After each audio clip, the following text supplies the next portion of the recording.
পশ্চিমবঙ্গ সরকারের স্বাস্থ্য ও পরিবার কল্যাণ বিভাগের অধীনে রাজ্যের বিভিন্ন নার্সিং ট্রেনিং স্কুলে প্রায় 10,000 সিটের এএনএম ও জিএনএম কোর্সে ভর্তির এন্ট্রান্স পরীক্ষার দরখাস্ত নেওয়া শুরু হয়েছে। ফর্ম ফিল আপ করতে পারবে তোমরা 25/3/2026 থেকে 19/4/2026 সানডে পর্যন্ত।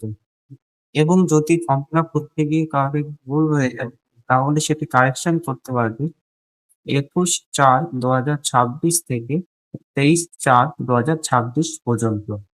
আর তোমাদের অ্যাডমিট কার্ড দেওয়া হবে 4ই জুন 2026 থেকে 14ই জুন 2026 এর মধ্যে। আর তোমাদের পরীক্ষা নেওয়া হবে 14ই জুন 2026 রবিবারের দিন। ফর্ম ফিল আপের জন্য তোমাদের লাগবে 300 টাকা, আর জেনারেলদের লাগবে 400 টাকা। বাকি 12 ক্লাস পাস হলে তুমি এতে অ্যাপ্লাই করতে পারবে। আর পরীক্ষাটা হবে অফলাইনে, অর্থাৎ OA1 পরীক্ষা দিতে হবে তোমাদের। বাকি আরো ডিটেলসে জানতে হলে গভর্নমেন্ট